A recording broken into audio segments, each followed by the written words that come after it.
So 2 games, only 2 points. What's your level of disappointment and also, I guess, concern heading into the Honduras trip now?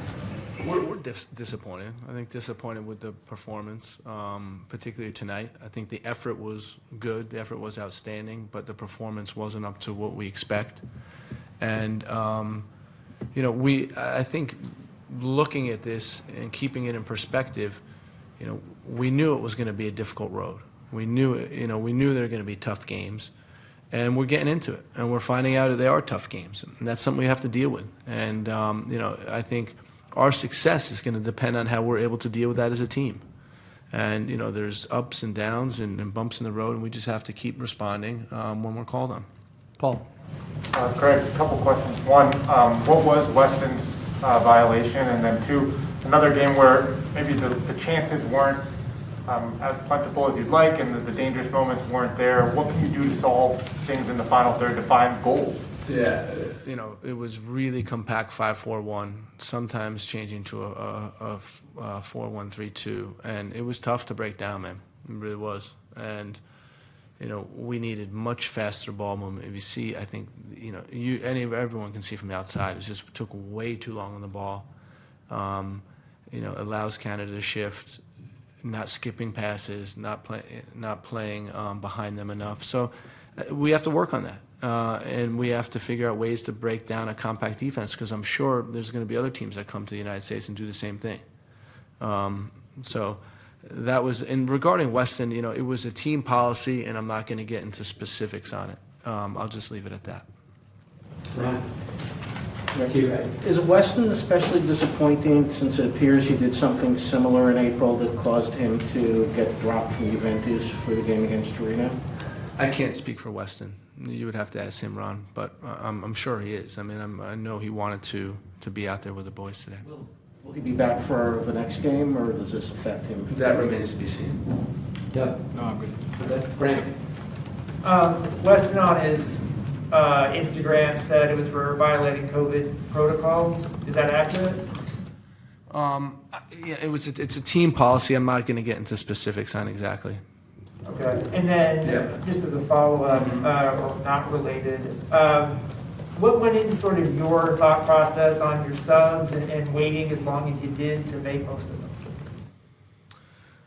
So with substitutes, we're looking for who's not performing up to standard, like who's off the game. And we felt in our attacking players, Jordan was still being somewhat effective with his physicality, giving them problems. Brendan was, I thought one of our better players today with his tenacity and his counter pressing. So it was, and then thinking about balancing who we can bring on. And so, listen, it's definitely, we need a goal. They scored in the 66th minute. We need a goal to end the game, and I can understand how it looks like we should have acted quicker, 100%.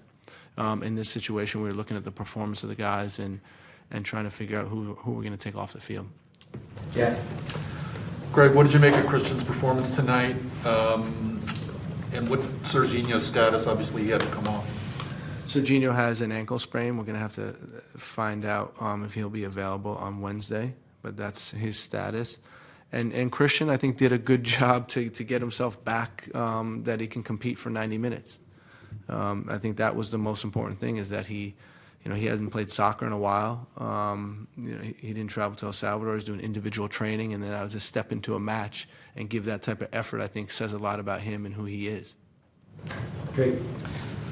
Greg, I mean, going into the beginning of that second half, obviously you get the goal in the 55th. And what do you make of that first 10 minutes starting that second half, Brendan getting the goal, and how the crowd reacted to that? And how did you feel about conceding, obviously, shortly thereafter? I didn't like conceding at all.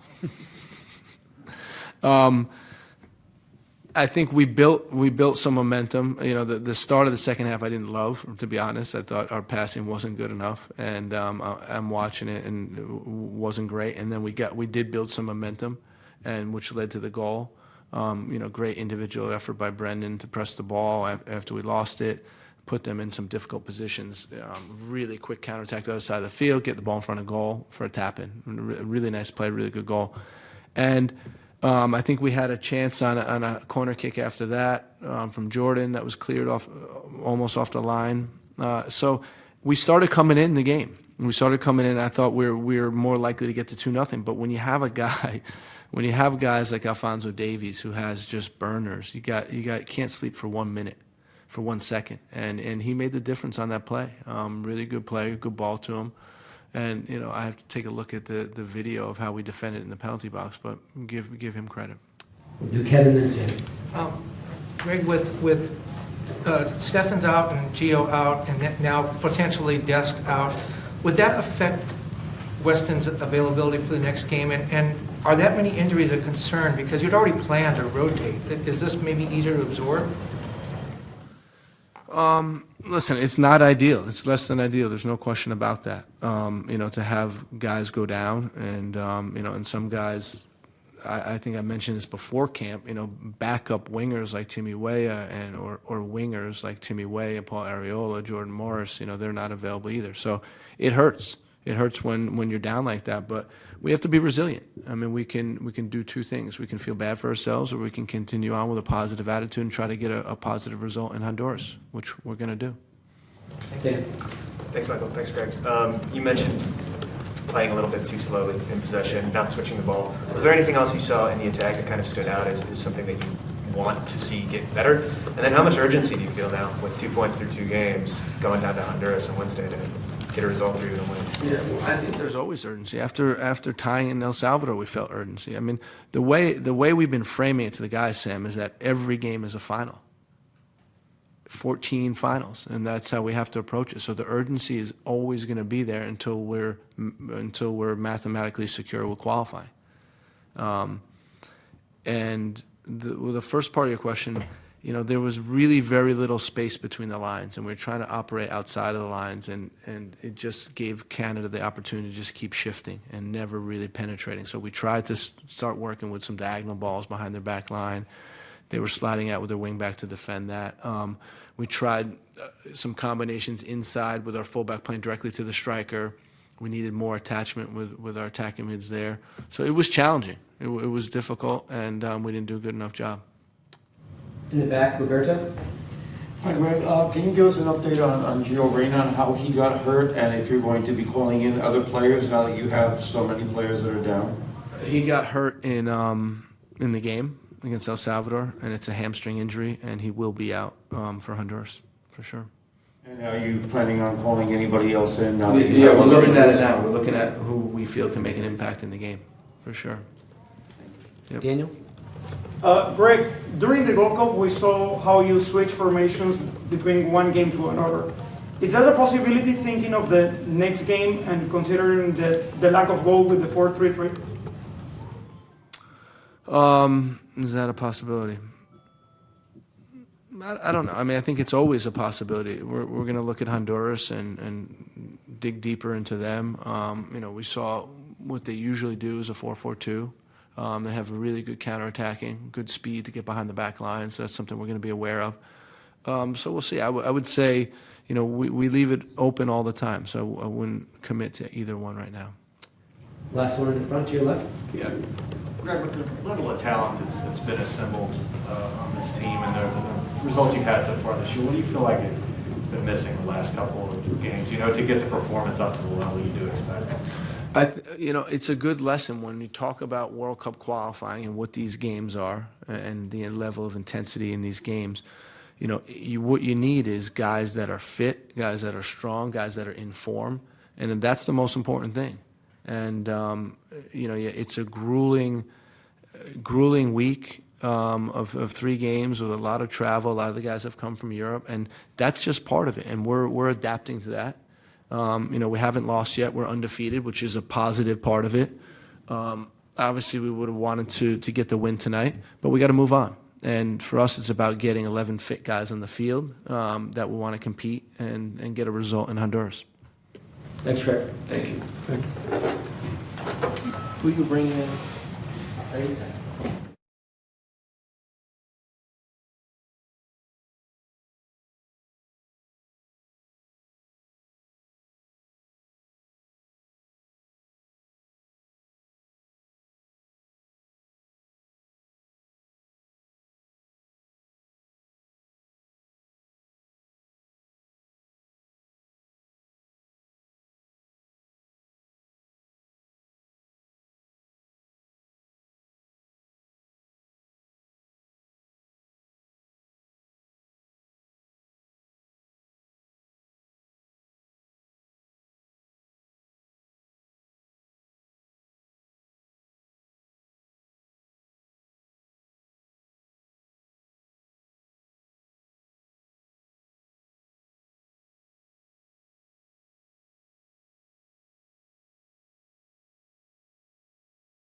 We're joined by U.S. men's national team captain Christian Pulisic, and we'll begin with questions.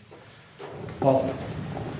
Christian, Greg talked about how difficult their low block was to break down. Obviously, 2 straight games where struggled to kind of find and create a lot of chances. What do you think needs to change just to get a result in Honduras, get a win in Honduras, and get more opportunities in front of goal? I think we need new ideas at times. I think, today I think we were just we didn't test them enough, whether it was not being direct enough or not. Yeah, I'm not too sure, but it just felt like we couldn't break them down. Obviously, they defended well, but we just need some new solutions, and obviously it wasn't good enough. Doug, straight ahead. Christian, Greg talked about not passing fast enough, not moving the ball quick enough. What do you attribute that to? I mean, we had a lot of time on the ball. Obviously, they defended very deep for most of the game, so it's natural that we're swinging the ball around in the back four, and at times we just couldn't go from side to side quick enough and make them run enough. I think everything was just a touch too slow today. Grant. Christian, what have the last few days been like for you, having to watch the game on television from El Salvador and then try and get ready to play and then play 90 minutes? Obviously, it was tough for me. I wanted to be a part of the team, but I wasn't 100% ready yet. And we made the decision to play today, and I felt pretty good. And it's good to be back with the team. And I just want to be here to help it whatever way I can. Sam. Christian over here, Sam State School with the Athletic. What's the overall vibe in the locker room right now amongst the team? Obviously 2 points in 2 games, not the total you wanted. What's the feeling right now? Of course, we expect more. We want to win both. We wanted to win both of these games, absolutely. But this is the position we're in now.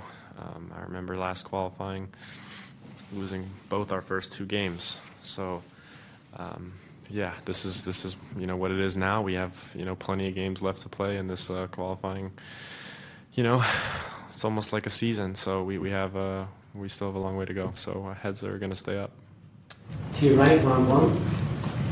Christian Blanc. How do you assess where 2 points means overall over the 14 games? If you made it just a little more difficult on yourselves, a lot more difficult? Like I said before, we wanted to win both these games. Obviously, 2 points isn't exactly where we want to be, but it's just the situation we have to deal with now. Obviously, we'd love to have 6 points and be sitting at the top, but this is what we have to really turn it around, and we need to start winning games. Jeff, to your right.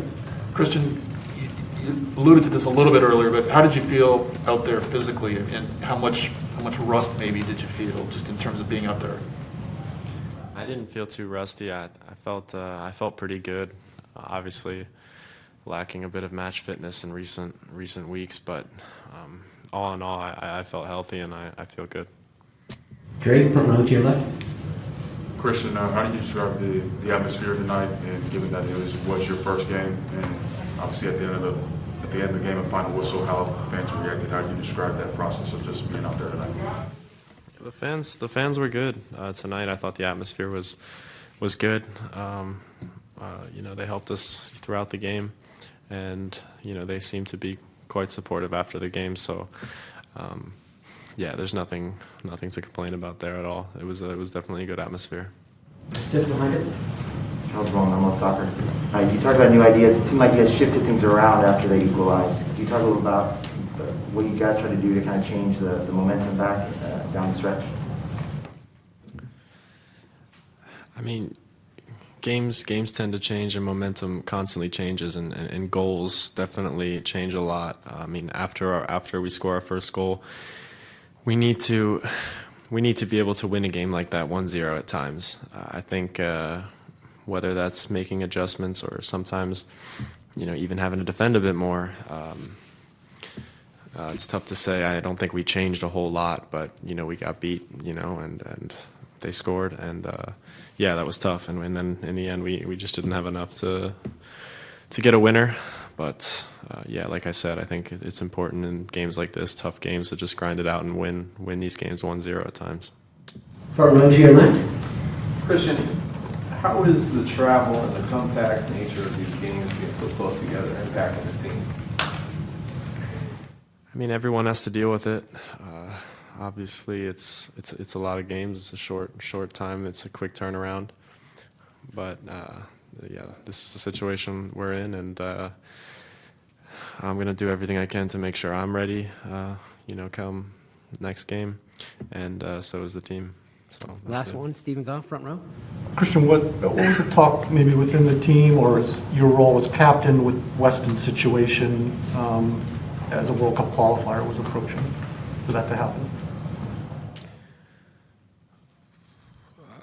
I mean, obviously it's an honor to captain this team.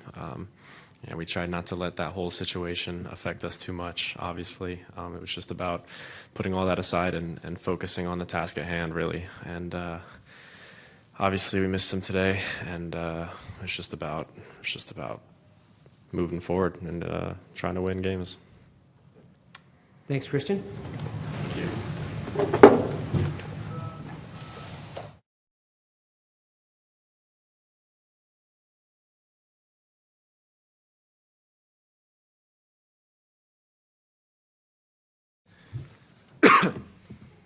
We'll start with Tyler Adams. Sam, go ahead, to your left. Tyler, Sam Statesman.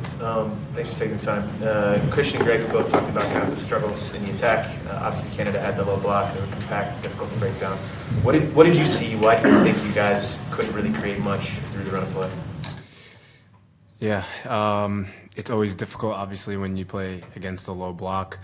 A lot of numbers sitting in and around the area. The hardest thing to do in football is score goals, even when it's an open game. So when you have a congested game, it makes it even more difficult. So, yeah, I think that we need to find ways to be a little bit more threatening, dangerous, and play a little bit more free-flowing in the final third. But yeah, I think that once we can start to create a little bit more, the goals will come.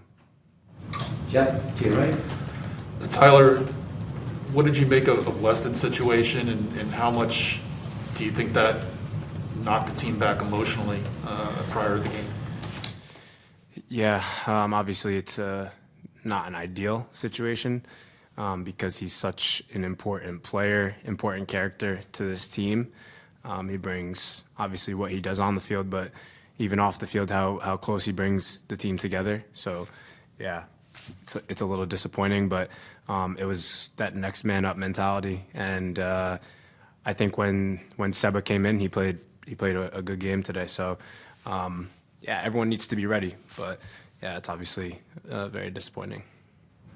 Paul, Tyler, a couple questions just to follow on that. When did you guys find out about Weston not being available?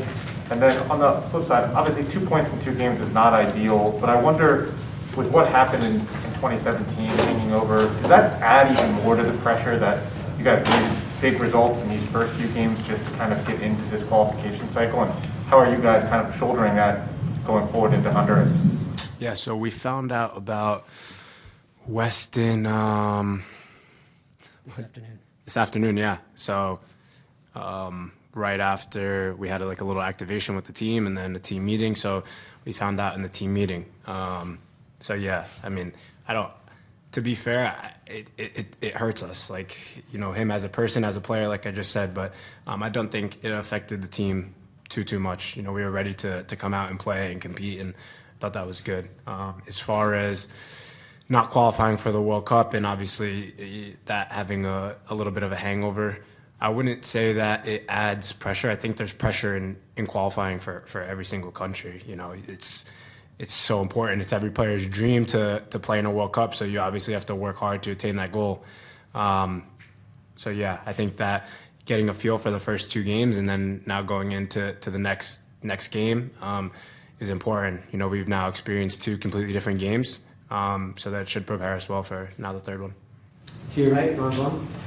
As you look at the 2 games together and where you guys are, in your mind, is 2 points out of the first 2 games damaging over the whole 14 games, and where do you think you stand? I ideally you rather have 6 points than 2 points. Long term, time will tell how that will affect us. But I think that getting 3 points, obviously in Honduras, is the only thing that we can think about now. We're not going to sit here and think too much about only getting these 2 points. We have to, again, look at the video, think hard about what we can change, how we can change our tactics, creativity, just the whole thing, and go into that next game, and we need 3 points. Graham Wall to your left. Tyler, you're one of the leaders on this team. How much work do you think you have to do over the next couple of days with your teammates to have them be in the right frame of mind to win a game on the road in Honduras? Yeah, good question. We got to have a long look in the mirror and really establish what our goals are here. I think that coming into the first game, we had goals, we had milestone goals, performance goals, and if we did these things, that would, we would characterize that as success. Coming out of the first 2 games, we're a little bit shy now of those goals that we have set, so we need to kind of reorganize our thought process and figure out what's the most important thing. So obviously, 3 points in Honduras is what we're looking to do, but what do we need to do in the game to get the best out of the team and every single player? Because, again, it's not going to be the just 11 performance or the starting 11 and 11 good performances. We need 16 good performances in the subs that are coming in. How can they change the game? How can we get the best out of every single player? So we need to challenge ourselves. Roberto, all the way in the back. Tyler, how are you? When the average fan looks at this team and sees so many players that come from big teams in Europe, and then they see how difficult it is, or how difficult it has been so far for the U.S. team to beat teams that don't have that many players playing in Europe like that, how do you explain that to them? It's a team sport. Doesn't matter where we come from. If we don't go out there and do the things that we're good at, then we're just a group of names on a piece of paper. Other teams, maybe they don't have the players that play for these, big clubs, but it doesn't matter. So I would say it's a team sport. You can't. No individual is going to win World Cup qualifying for us and qualify us for the World Cup. Anyone will sit here and tell you that. So, team sport. Last one, third row there. All right, Tyler, on the play where you got the yellow card, what was going through your mind with such a? I mean, it was a very late challenge, and y'all were on the break. So what was going through your mind on that? To get in front of him so he couldn't get back, defend the play. That's all. Thanks, Tyler. Thanks, everybody. Thanks, Tyler.